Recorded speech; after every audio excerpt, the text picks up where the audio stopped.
Hello students. Hindi में हमने पहले भी प्रयोजनमूलक हिंदी के टॉपिक किए थे। लेकिन बीच में अभी हमें एग्ज़ाम आने वाली थी, ऐसा हम पहले डिक्लेयर हुआ था, तो मैंने वो 6 चैप्टर के पीछे पेज नंबर 31 है आपकी टेक्स्ट बुक में, उसमें जो टॉपिक है प्रयोजनमूलक हिंदी का टॉपिक है शब्दावली, विश्वकोश। शब्दावली यानी कि डिक्शनरी, तो इसको विश्वकोश, थियोरस, इसका जो परिचय और उपयोग होता है वो यहाँ पे बताया गया है कि डिक्शनरी का क्या उपयोग होता है और कैसे उसको उसका पूरे डिक्शनरी का शब्दावली और विश्वकोश यानी कि डिक्शनरी, जिसको हम हिंदी में डिक्शनरी कहते हैं। तो आज इस टॉपिक पर हम पढ़ाई करेंगे। बीच में ये एक टॉपिक छूट गया था, मतलब छोड़ दिया था, नेक्स्ट करेंगे ऐसा मैंने कहा था, तो आज हम ये टॉपिक करेंगे। तो पेज नंबर 31 आपकी टेक्स्ट बुक में है। तो हम स्टार्ट करेंगे शब्दकोश। तो इसका वर्णन है, एक बड़ी सूची या ऐसा ग्रंथ जिसमें शब्दों की वर्तनी, उनकी व्युत्पत्ति, व्याकरण निर्देश, अर्थ, परिभाषा, प्रयोग और पदार्थ आदि का सन्निवेश हो। शब्दों को कैसे कैसे सूची यानी कि एक बहुत बड़ी यादी, ऐसा ग्रंथ जो लंबी यादी हो, क्रम हो, जिसमें शब्दों की वर्तनी यानी कि जोड़नी, जिन्हें આપણે गुजराती में कहिए, फिर उनकी व्युत्पत्ति मतलब ये कहाँ से उत्पन्न हुए, फिर उसके व्याकरण के नियम, ऐसे शब्दों के अर्थ, परिभाषा यानी कि डेफिनेशन, उसका प्रयोग कहाँ कहाँ होता है, इन सब का इसमें सन्निवेश मतलब इन्वॉल्व, इनको सब ये सब इसमें इन्वॉल्व करके पूरी ये डिक्शनरी बनाई जाती है। मतलब शब्दों के बारे में विशेष जानकारी दी जाती है। शब्दकोश एक भाषीय हो सकते हैं, द्विभाषिक हो सकते हैं और बहुभाषिक, मतलब एक भाषा में भी हो सकते हैं, यानी कि गुजराती तो गुजराती, हिंदी तो हिंदी, मतलब हिंदी तो गुजराती, ऐसे एक भाषा में भी हो सकते हैं, दो भाषाओं में भी हो सकते हैं, और एक से ज़्यादा बहुभाषी यानी कि बहुत सारी भाषाओं में भी हो सकते हैं।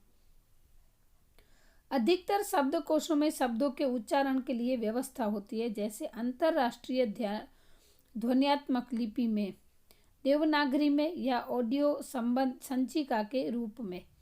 प्रोनाउंसिएशन स्पष्ट हो, इसलिए रेडियो के रूप में, मतलब ऑडियो भी इसके तैयार हुए हैं। कुछ शब्दकोशों में चित्रों का सहारा भी लिया जाता है। कुछ ऐसी डिक्शनरी होती है जिसमें चित्रों के द्वारा समझाया गया है। अलग अलग कार्य क्षेत्रों के लिए अलग अलग शब्दकोश हो सकते हैं, जैसे विज्ञान शब्दकोश, चिकित्सा शब्दकोश, विधिक यानी कि कानूनी शब्दकोश और गणित का शब्दकोश, मतलब सब्जेक्ट से रिलेटेड ये होती है डिक्शनरी, जिसमें साइंस की भी होती है। चिकित्सा यानी कि डॉक्टर से रिलेटेड, मेडिसिन से रिलेटेड होती है, कानून से रिलेटेड होती है और गणित से रिलेटेड होती है। सभ्यता और संस्कृति के उदय से ही मानव जान गया था कि भाव के सही संप्रेषण के लिए सही अभिव्यक्ति आवश्यक है। मतलब हमें हमारे भाव दर्शाने के लिए अभिव्यक्ति, मतलब जो बताते हम रज्जू करते हैं सामने वाले व्यक्ति के सामने, उसको अभिव्यक्ति करते हैं, ऐसा कहा जाता है, तो वो आवश्यक है।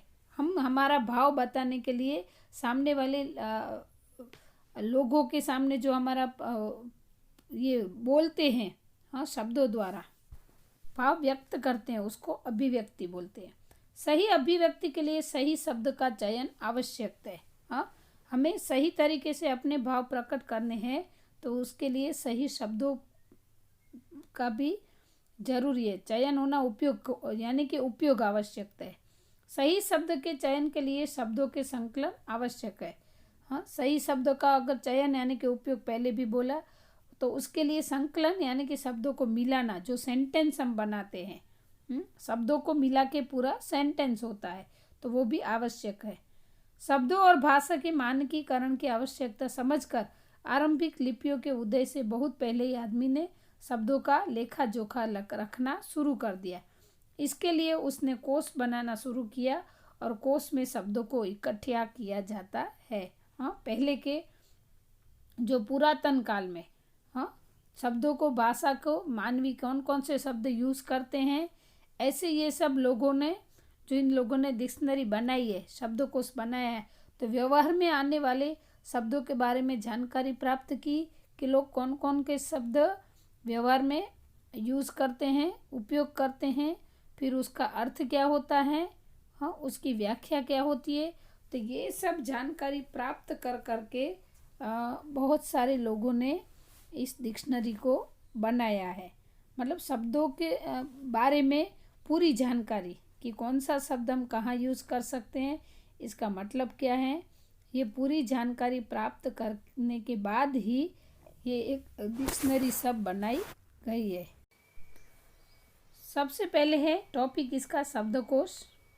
हमारे परिचित भाषाओं के कोशों में ऑक्सफोर्ड इंग्लिश डिक्शनरी से परिशीलन में उपयुक्त समस्त प्रवृत्तियों का उत्कृष्ट निर्देशन देखा जा सकता है।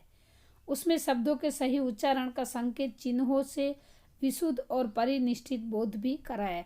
मतलब इंग्लिश में जो ऑक्सफोर्ड यूनिवर्सिटी है, हम जिसको बोलते हैं, उसकी जो बुक्स है, उसकी डिक्शनरी में पूरा डिटेल में दिया गया है। तो इसके बारे में ये कहा गया है। उसमें शब्दों के सही उच्चारण, संकेत चिन्ह, विशुद्ध और परिष्कृत को भी बोध किया गया है। यूरोप के उन्नत और समृद्ध से देशों की प्रायः सभी भाषाओं में विकसित स्तर की कोश विद्या के आधार पर उत्कृष्ट, विशाल, प्रामाणिक, संपन्न कोशों का निर्माण हो चुका है और उन देशों में कोश निर्माण के लिए ऐसी स्थायी संस्थान प्रतिष्ठापित किए जा चुके हैं जिनमें अबाध गति से सर्वदा कार्य चलता है। मतलब शॉर्ट में कहने का मतलब ये कि ये इसके लिए पूरा एक ढांचा तैयार किया गया है कि ये लोग होते, पूरी कमेटी काम करती है। तो शब्दों के लिए एक एक शब्द के बारे में डीप में जाकर उसका वर्णन, उसका उच्चारण, उसका अर्थ, उसकी व्याख्या, उस शब्द का उपयोग व्यवहार में कहाँ होता है, ये पूरा तैयार करने के बाद ही उसको शब्दकोश में लाया जाता है और इसके लिए पूरा एक सिस्टम काम करता है।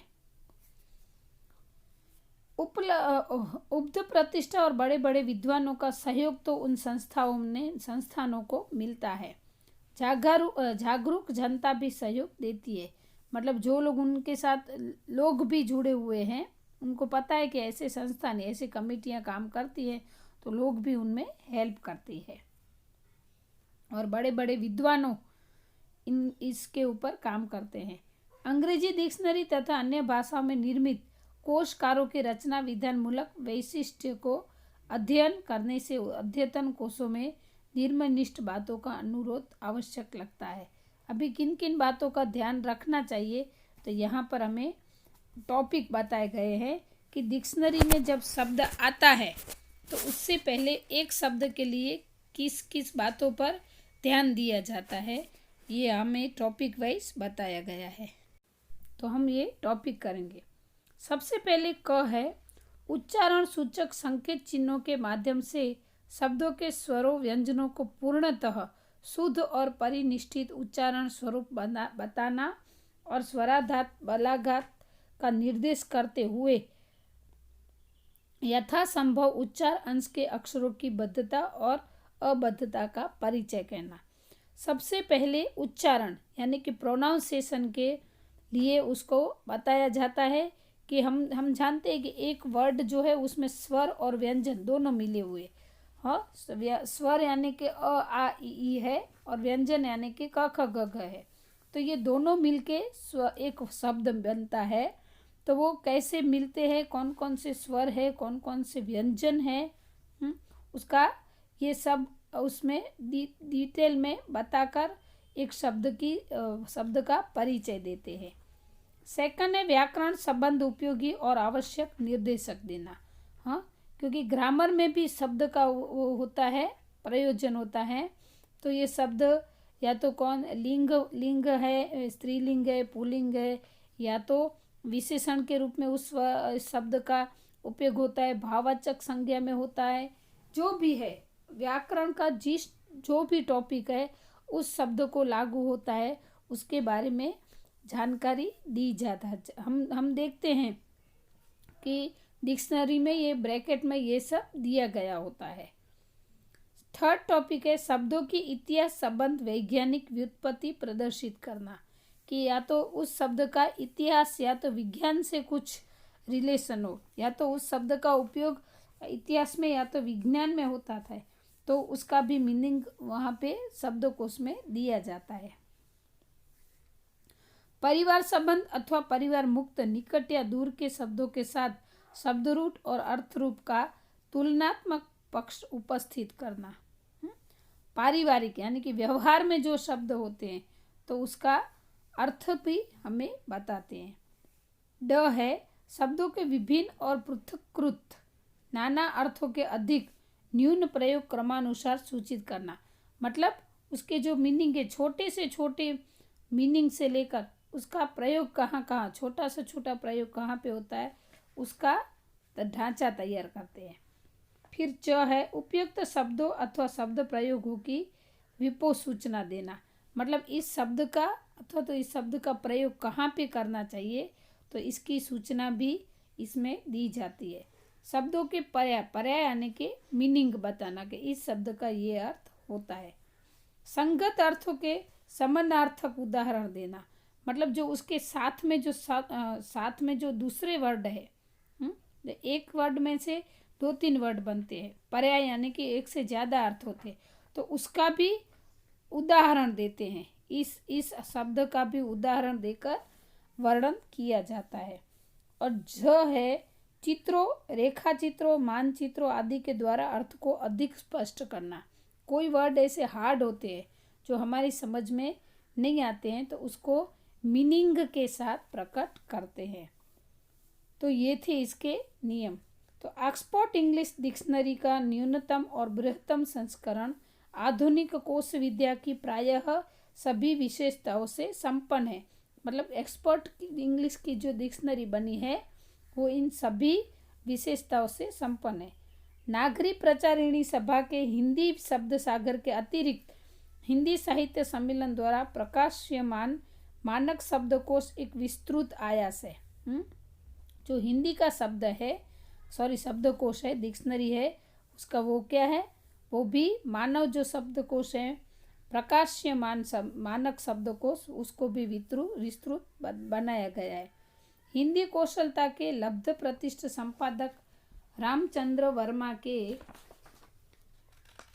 इस प्रशंसनीय कार्य का उपजीव्य भी मुख्यतः, मतलब रामचंद्र वर्मा ने इसका एकदम अच्छे से काम इसके ऊपर किया है, इसलिए उसका कार्य प्रशंसनीय माना गया है। स्टूडेंट आज के लिए इतना इनफ है। थोड़े टॉपिक पहले से आप रीडिंग कर लेना तो आपको समझ में आ जाएंगे। तो ये टॉपिक यहाँ पे ये वीडियो अभी कंप्लीट होता है। अब हम नेक्स्ट पार्ट करेंगे नेक्स्ट वीडियो में। अस्तु।